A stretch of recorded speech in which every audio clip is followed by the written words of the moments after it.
A linguagem, ela é um código todo rígido, cheio de regras fixas, ou é mais como uma ferramenta super flexível que a gente molda conforme o uso? Essa pergunta, que parece simples, na verdade divide a linguística há mais de um século. E hoje a gente vai entender direitinho o porquê. Pensa só nessa questão que é, assim, o centro de tudo. Como é que a gente consegue criar e entender infinitas frases? Frases que nunca jamais ouvimos antes. A busca por essa resposta é o que acabou dividindo a linguística em duas grandes correntes de pensamento. Então, esse conflito todo pode ser resumido em duas grandes metáforas. A linguagem seria um sistema fechado, tipo um código de computador? Ou seria mais uma ferramenta aberta, sabe, como um canivete suíço, que a gente adapta para cada necessidade que aparece? De um lado, então, a gente tem o formalismo. Para os formalistas, a língua é um sistema de regras que existe por si só, uma estrutura abstrata dentro da nossa mente. O que realmente importa é como esse sistema funciona por dentro. Do outro lado, o funcionalismo, que enxerga a língua como uma ferramenta social, moldada o tempo todo pela nossa necessidade de comunicação. Aqui, o foco é o uso, é a função. Ok, vamos mergulhar nisso. Vamos começar pela perspectiva que olha para dentro, sabe? Para a estrutura interna da linguagem, tentando encontrar as respostas ali. Essa é a visão do formalismo. O linguista Ferdinand de Saussure, que é tipo o pai da linguística moderna, usou uma analogia que é, olha, perfeita. A língua é como um jogo de xadrez. O valor de uma peça, do cavalo, por exemplo, não tem a ver com o material de que ele é feito, mas sim com a sua relação com as outras peças e com as regras do jogo. Para ele, a língua funciona do mesmíssimo jeito. É um sistema autônomo que tem que ser estudado por si só. E para estudar esse sistema, Saussure fez uma distinção que é fundamental. Primeiro, ele falou da langue. Pensa na langue como o sistema completo, o conjunto de regras que todo mundo que fala uma língua compartilha. É como se fosse o software da língua, que existe de forma abstrata na nossa mente coletiva, e do outro lado da língua, a gente tem a parole. A parole é a fala, é o uso individual, concreto, que a gente faz da língua no dia a dia, com todas as nossas variações, erros, sotaques e particularidades. É a manifestação real e, vamos dizer, bagunçada do sistema. E aqui está o ponto crucial, a sacada dos formalistas. Para eles, o verdadeiro objeto de estudo da ciência da linguagem é a langue, aquele sistema organizado que está por baixo de tudo. A parole, o nosso uso diário, é vista só como um produto desse sistema, que é muito mais profundo e fundamental. Bom, essa ideia de um sistema interno foi evoluindo.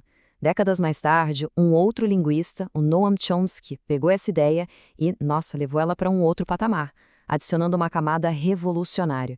Esse sistema não é algo que a gente só aprende, a gente já nasce com ele. E essa é a famosa teoria da gramática universal.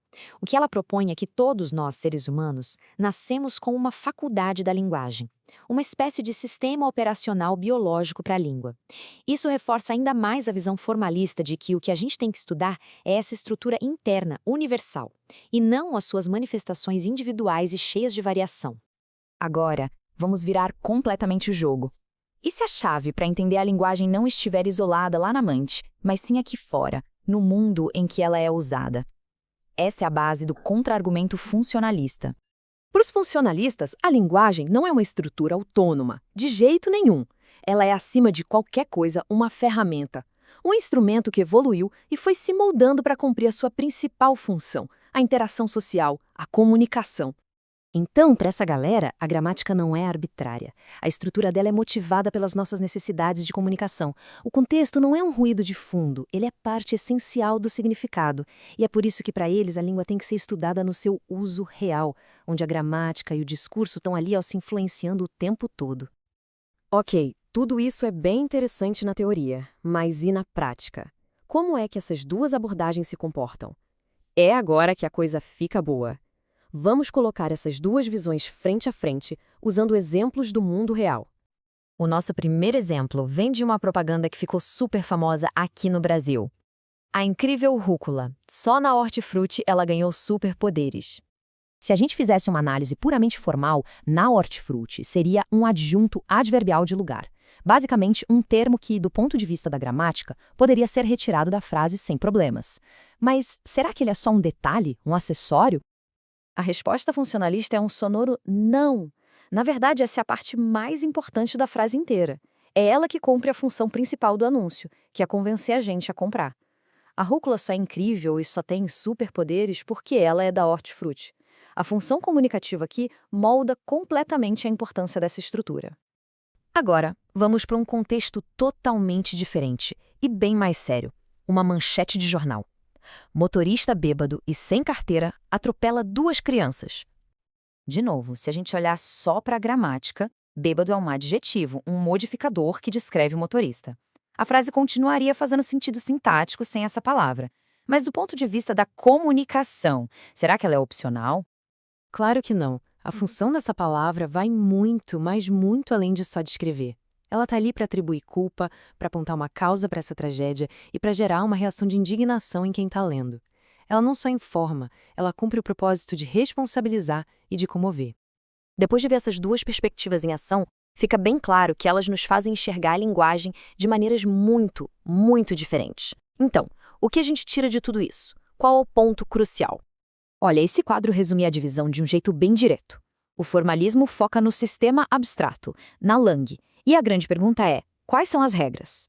Já o funcionalismo, ele foca no uso real, na parole, e a pergunta muda para, qual é a função?